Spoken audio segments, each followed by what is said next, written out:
मैं जानता हूं कि बड़े बड़े काबिल लोग हैं पुलिस में भी और बाहर भी, जो आपकी मदद करने के लिए ऑक्सीजन और लाइफलाइन लिए खड़े हैं। दुर्भाग्य से योगी सरकार में वो सारी लाइफलाइन हो चुकी है बंद, और अब ये तड़फड़ा रहे हैं। अब ये राजनीति मेरा विषय नहीं है। इसके पहले भी इलेक्शन में सुचरिता जी, आपके इलेक्शन में ये था, यूपी के लॉन्डर को लेकर के ही एक बहुत बड़ा मुद्दा था।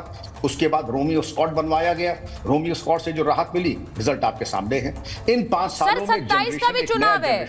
मेरा तो सवाल ये है कि 27 के चुनाव में भी ये मुद्दा है कि नहीं है। मुझे लगता है बहुत बड़ा मुद्दा है। अब जो बात अखिलेश जी कह रहे हैं वो सामने होगी योगी आदित्यनाथ की पुलिस और यूपी पुलिस के एक्शन के। अब ये तो जनता तय करेगी कि वो किस पर भरोसा कर रहे हैं और किस पर नहीं कर रहे हैं। लेकिन ये बड़ा क्लियर है सतीश प्रकाश जी कि वहां पर एक एनकाउंटर हो रहा है, वहां लोग पकड़े जा रहे हैं जिन्होंने फायरिंग की है, जिन्होंने वहां पर एक दहशत फैलाई है। तो अगर उनको पकड़ा जा रहा है तो उस कार्रवाई पर आप सवाल उठाते रहेंगे तो आप बार बार इस पुलिस फोर्स का भी मोराल गिराते हैं। आप बार बार ये भी दिखाते कि देखिए पुलिस फोर्स कुछ कर नहीं रही है तो स्क्रिप्ट पकड़ाती है, तो दिखाने के लिए पकड़ती है, ये वीडियो बनाती है। ये क्या है? देखिए सुचारिता जी, अब तक जो सोचा है कि अब तक तो नेता लोग, राजनीति की सीढ़ी से फिसले हुए नेता हमेशा धर्म की चौखट के ऊपर जाकर के गिरते थे। अपनी खामियों को छुपाने के लिए कहीं ना कहीं धर्म का सहारा लेते थे। लेकिन इस देश में पहली बार ऐसा हो रहा है कि जो अपराधी है वो धर्म को सीढ़ी बना करके अपराध की ऊंचाइयां छूना चाहता है। अगर उत्तर प्रदेश में स्पेशली ये अपराध रोज के रोज हो रहे हैं, डीजी साहब यहाँ बैठे हैं, अगर किसी भी सरकार में अगर साल में 10 एनकाउंटर भी हो जाते थे तो अपराधी अपराध छोड़ करके, प्रदेश छोड़ करके निकल जाते थे।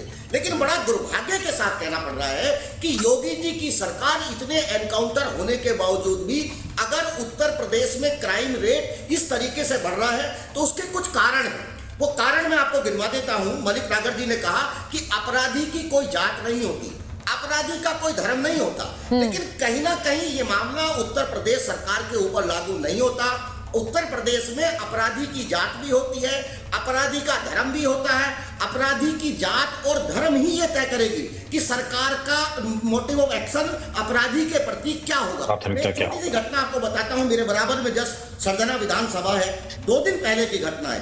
2 लोगों के बीच में बाकायदा पथराव हुआ, बहुत भयावह स्थिति हुई। उस गांव में जाकर के जब पुलिस वहां पहुंची तो पुलिस ने कुछ लोगों को पकड़ा। जो सरकार में योगी जी की चले जाति के जो लोग थे, उन्होंने बाकायदा, पुलिस ने जिन लोगों को वहां अपनी गाड़ी में बैठाया, पुलिस के लोगों के साथ मारपीट की, पुलिस की गाड़ी को तोड़ा। तो ये कहीं ना कहीं अगर इस तरह की मानसिकता रहेगी, अपराध खत्म नहीं हो सकता। नहीं, आप ये कह रहे हैं कि अभी अपराध नहीं खत्म हो रहा, एनकाउंटर भी हो रहा है तब भी अपराध नहीं खत्म हो रहा, लेकिन पहले की व्यवस्था अच्छी थी क्या? आप इसको देखिए, किसी भी चीज को अच्छा या बुरा तो कंपैरिजन में कहा जाता है। पुरानी कहावत है, everything is good and bad in comparison. हमेशा जब तुलना की जाती है तो कोई चीज अच्छी या बुरी होती है। मैं आपसे पूछ रही हूं कि अभी बुरा है, एनकाउंटर के बावजूद भी क्राइम है, आप कह रहे हैं क्या कर रही है पुलिस, तो आप इसको किस तुलना किससे कर रहे हैं? पहले की स्थिति बहुत अच्छी थी, बिल्कुल क्राइम नहीं था यूपी में। सतीश जी, राजेश जी को भी लीजिए।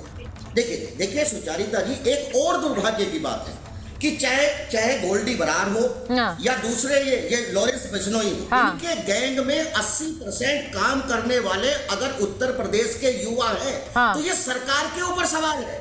कहीं ना कहीं जो उत्तर प्रदेश का जो युवा है वो मायूस है, वो हताश है, वो बेरोजगार है। उनकी इसी मासूमियत का फायदा कहीं ना कहीं ये तो एक और बड़ा आरोप है भाई राजेश जी, ये एक और बड़ा आरोप है। वो कह रहे हैं बेरोजगारी ऐसी है कि बेरोजगारी ने उन्हें गैंगस्टर्स बना दिए, सारे के सारे गैंगस्टर्स यूपी के। ये तो एक और आरोप है बड़ा आपका। नहीं सतीश जी, आपने कह दिया अपनी बात, मैं जवाब दूंगी। दुकान चला रहे हैं, सरासर सफेद झूठ बोलने का काम कर रहे हैं। इसका कोई इलाज है नहीं। कोई आदमी अपनी मानसिकता लेकर के आया हो कि सरकार का विरोध करना है तो उसको विरोध करने का अधिकार है, वही सतीश जी भी कर रहे हैं। पर मेरा यह कहना है, अखिलेश यादव जी के बहुत सारे बयान आप पहले भी देखेंगी तो उन्होंने कहा मुसलमानों के एनकाउंटर हो रहे हैं, फिर कहा ब्राह्मणों के एनकाउंटर हो रहे हैं, फिर कहा ठाकुरों के एनकाउंटर हो रहे हैं, फिर कहा ओबीसी के एनकाउंटर हो रहे हैं, फिर क्या एससी को मार रही है सरकार। ये अपराधी की जाति ढूंढने का काम समाजवादी पार्टी ने पहले से बहुत बढ़िया तरह से किया है। पहले से ये करते रहे, इनकी राजनीतिक रोटी किस प्रकार सिके इसकी चिंता करते हैं। और ये वही लोग हैं जिन्होंने आतंकवादियों के मुकदमे वापस लिए थे। और इलाहाबाद हाई कोर्ट का कह रहा हूं, मैं कोई राजनीतिक बयान नहीं दे रहा, इलाहाबाद हाई कोर्ट ने कहा कि आतंकवादियों के मुकदमे वापस नहीं होंगे, तब जाकर के मुकदमे रुके, नहीं तो इन्होंने तो वापस ले लिए थे। ये वही लोग हैं, अपराधियों को संरक्षण देने वाले लोग हैं। और आज उत्तर प्रदेश के अंदर योगी जी की सरकार जिस प्रकार से लॉ एंड ऑर्डर कायम की है, कोई नहीं कर सकता था जी।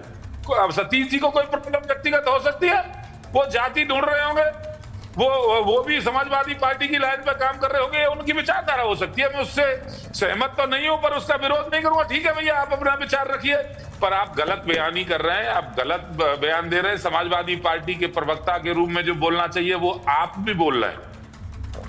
आज योगी जी को तो कितने नहीं, ये आपके लिए मुद्दा है कि नहीं है? आप ऑफ द रिकॉर्ड किसी, मैं तो ये पूछ रही हूँ, ये 27 का मुद्दा है कि नहीं है? ये स्क्रिप्टेड है, ये जो तस्वीर अभी चल रही है ये स्क्रिप्टेड है।